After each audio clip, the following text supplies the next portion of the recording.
O Daniel é editor executivo, me corrija se eu estiver errado, da revista Interesse Nacional, que é uma revista trimestral de artigos sobre política externa e diplomacia, que tem um portal que é atualizado diariamente com notícias, artigos, etc. e tal. A Interesse Nacional tem, desde abril do ano passado, uma pesquisa chamada Índice de Interesse Internacional, certo? Que acompanha 7 jornais estrangeiros, 7 veículos, o noticiário sobre o Brasil em todos eles e tenta classificá-lo em positivo, neutro ou negativo. E o Daniel estava dizendo para a gente aqui, antes de a gente entrar, e está no portal da Interesse Nacional, caso vocês queiram ver, que depois da invasão bolsonarista em Brasília, no 8 de janeiro, da depredação dos prédios dos 3 poderes, as menções negativas ao Brasil dispararam na imprensa internacional, algo em torno de o quê? 75% de menções negativas na semana posterior aos ataques. Eu queria que você falasse um pouco não só dessa repercussão específica dos ataques aos prédios dos 3 poderes, mas do anterior, Claro. de como o que a pesquisa de vocês do Interesse Internacional estava captando, claro, em relação à imagem do Brasil durante o último ano do governo Bolsonaro e antes desses ataques. Certo. Começando pelos ataques, o que eu achei mais surpreendente não é nem só que 3 em cada 4 matérias eram negativas sobre o Brasil, o tamanho da visibilidade, né? A gente tenta fazer essa classificação de visibilidade, quanto se fala sobre o Brasil, quantas reportagens com menção de destaque ao Brasil fazem esses 7 jornais. E a gente tem um histórico que a média era de em torno de 60 matérias por semana. Na semana depois do ataque, de segunda-feira, 9 de janeiro, até o domingo agora, foram 263. Ou seja, foi a maior visibilidade que a gente pegou em um ano. Foi um crescimento de mais de 50%. 55% além do recorde que era anterior, que tinha sido na semana após o segundo turno da eleição.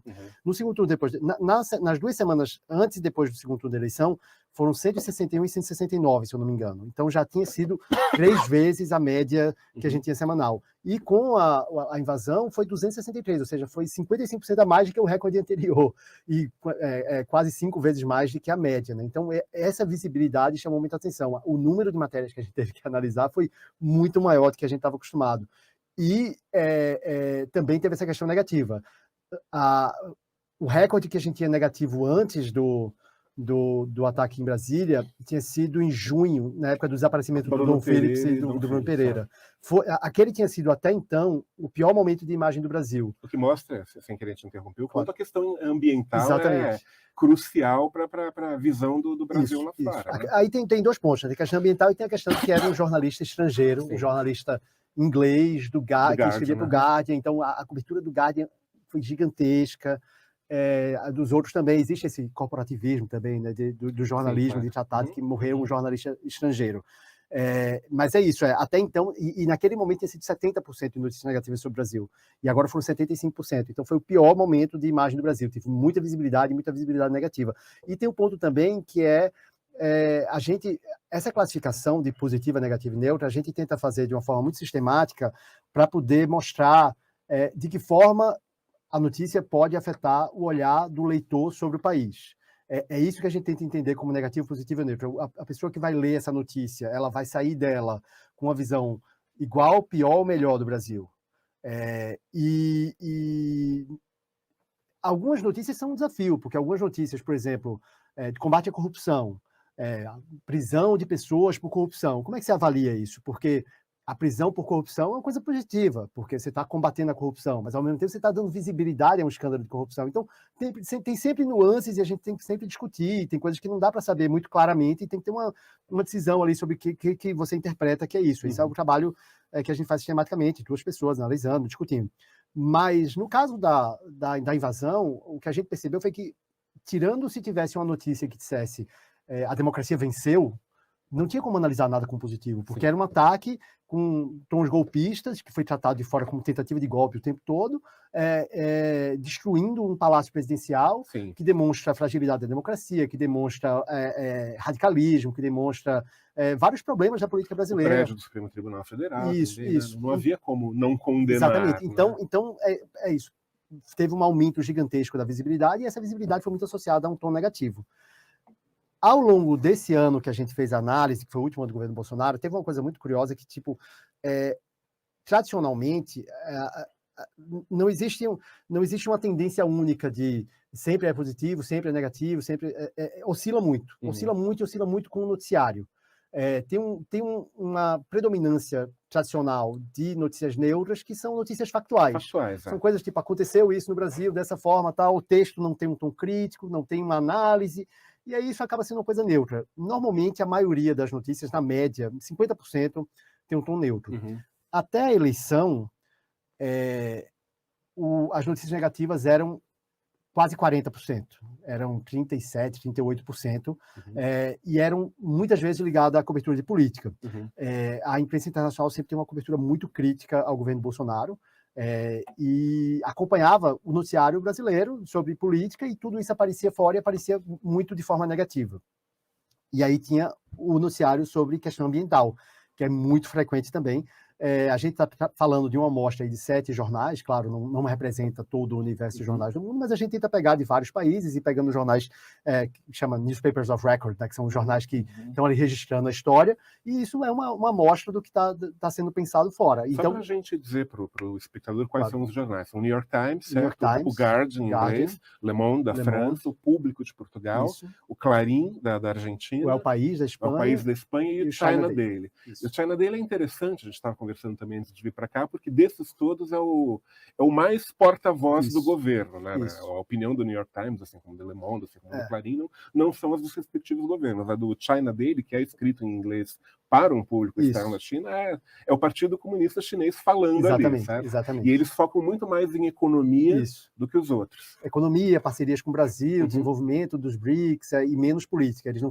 E tem essa coisa do próprio governo chinês de tipo de não se envolver abertamente. Em assuntos internos. Exatamente. Países, pelo menos oficialmente essa é a postura, então é isso que eles seguem ali. Mesmo na eleição, a cobertura deles foi muito mais limitada e muito mais factual. Que esse foi um ponto interessante. Eu estava falando antes da dificuldade de fazer essa análise positiva e negativa. Na eleição, a gente tinha que ter muito cuidado, porque boa parte da cobertura foi puramente factual. Lula ganhou, teve tantos votos, isso era tudo neutro. Aí era Lula agora vai salvar a Amazônia, era positivo. Era Bolsonaro ameaça a democracia brasileira, era negativo. Então, é isso, é como fazer essa análise do que é positivo e negativo. Bem, mas como eu falava, na média, 50% de notícias factuais, sem nenhum efeito direto que a gente possa perceber na imagem do Brasil, a maioria até a eleição negativa, a maioria tirando as neutras, 35% a 40% negativas, e só 10% a 15% positivas. E essas notícias positivas quase sempre ligadas aos estereótipos do Brasil, como o Brasil é um bom lugar para você ir passar o turismo, para você viajar, o Brasil, olha a música brasileira que é maravilhosa, a cultura brasileira é muito boa, a comida brasileira aparece de vez em quando. Então, tem essa coisa, o Brasil é visto positivamente nesses atributos mais suaves, mais de cultura, soft power, e muito criticado no lado da política. Desde a eleição, mudou. Porque, como eu falei, teve quase uma euforia nesses jornais sobre vendo positivamente a vitória de Lula, e a abordagem muito em cima de isso é positivo para a democracia, porque Bolsonaro ameaçava a democracia, isso é positivo para o meio ambiente, vai ser positivo para o mundo todo, porque vai ajudar a proteger a Amazônia. Então, foi um momento em que foi uma das primeiras vezes em que a gente viu o número de notícias com tom positivo ultrapassar o de negativo e neutro. E isso se manteve ali por 1 ou 2 semanas. A ida de Lula ao Egito, lá na COP, foi muito bem vista também. E ainda, de novo, meio ambiente, mudança de postura, vai ser bom agora. Os atos antidemocráticos pioraram um pouco a imagem de um momento ou outro, mas na média foi isso. Tinha essa predominância de notícias mais factuais, cultura aparecendo bem, política aparecendo mal, na eleição virou um pouco e ficou oscilando. Antes disso, teve o caso que eu falei, que foi do Dom Phillips e do Bruno Araújo, que foi um momento muito negativo. A gente chegou até a separar isso para fazer uma análise separada, porque não só teve uma cobertura muito grande, porque durou muito tempo, né? Eles ficaram semanas desaparecidos, o desaparecimento já chamou muita atenção, e depois eles morreram, e teve toda a investigação, e tudo isso foi muito acompanhado.